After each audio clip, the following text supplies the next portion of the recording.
బిగ్యూ foundation ఆధ్వర్యంలో వైద్య సేవలు అందరికీ అందుబాటులోకి తీసుకురావాలనే లక్ష్యంతో ఉచిత మెగా వైద్య శిబిరాన్ని ఏర్పాటు చేయడాన్ని అభినందించారు ఎమ్మెల్యే బొలిశెట్టి శ్రీనివాస్.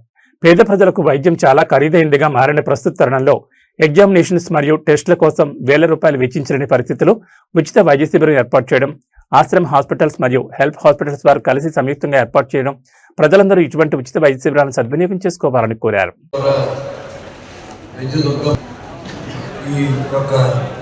మెగా వైద్య శిబిరాన్ని ఏర్పాటు చేయడం అసలు ఎందుకంటే పేద ప్రజలకి చాలా కాస్ట్లీ ఈరోజు ఈ వైద్యం.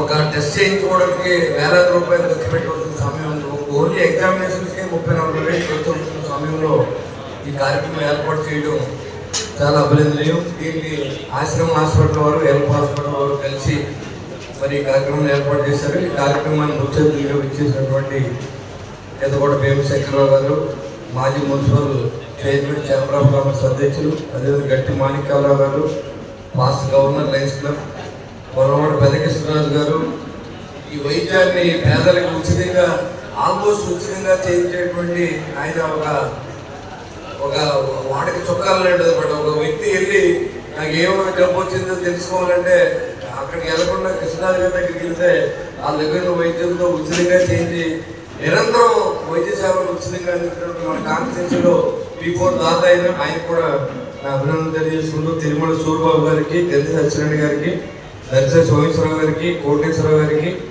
ఎస్కే కూడా ఉపయోగించడం అవసరం ఉంది. వాళ్ళ క్యాన్సర్ టెస్టులకి లక్షలాది రూపాయలు ఖర్చు పెట్టవలసిన అవసరం ఉంది. దాన్ని క్యాన్సర్ టెస్టులు కూడా ఇక్కడ ఉచితంగా మరి చేయించే విధంగా ఇవాళ, ఎందుకంటే అన్ని కల్తీ ఆహారం తిని మరి రోగాలు చిన్న చిన్న పిల్లలు కూడా రోగాలు పాలవుతున్న సందర్భంలో ఏదైనా క్యాన్సర్ అనేది వచ్చినప్పుడు ఫస్ట్ స్టేజ్ అయితే క్యూరబుల్ కాబట్టి ఇది ఇక్కడికి తీసుకొచ్చి ఈ బ్యాన్ అందించి కార్యక్రమాలు చేపట్టిన దుర్గాప్రసాద్ గారికి అభినందన తెలియజేయాలి. ఎందుకంటే క్యాన్సర్ అనేది ఇవాళ మనం విలేజ్లో టెస్ట్ చేస్తే 100 మంది చేస్తే 12 మంది క్యాన్సర్ పేషెంట్ ఉన్నారు. అంటే దీనికి కేవలం ప్లాస్టిక్ వాడకం, అంతేకాని కల్తీ ఆహారం దీనికి కారణం. దీన్ని మనందరూ నియంత్రించాలి. జబ్బు వచ్చాక వైద్యం చేయడం, జబ్బు రాకుండా మనందరూ కూడా ఏం చేయాలో ఆలోచన చేయమని ప్రభుత్వాలు చెబుతున్నప్పుడు కూడా మన ప్లాస్టిక్ వినియోగంలో కానీ మనం మంచినీటిని మనం పరిశుద్ధం చేయకుండా ఉండడంలో కానీ ఎవరు సహకరించట్లేదు. మనకి జీవనదిగా ఉన్న గోదావరి జలాలు మనం తాగే అవకాశం ఉన్నాం.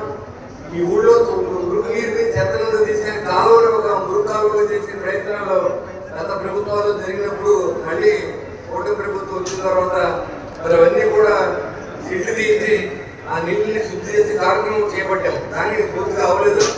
దానికి మీ అందరూ సహకరించండి. జబ్బు వచ్చిన తర్వాత మన వైద్యుడి దగ్గరికి వెళ్తాం కంటే అసలు వైద్యుడి దగ్గరికి వెళ్ళకుండా ఉండాలంటే మన జబ్బు రాకుండా ఉండాలి.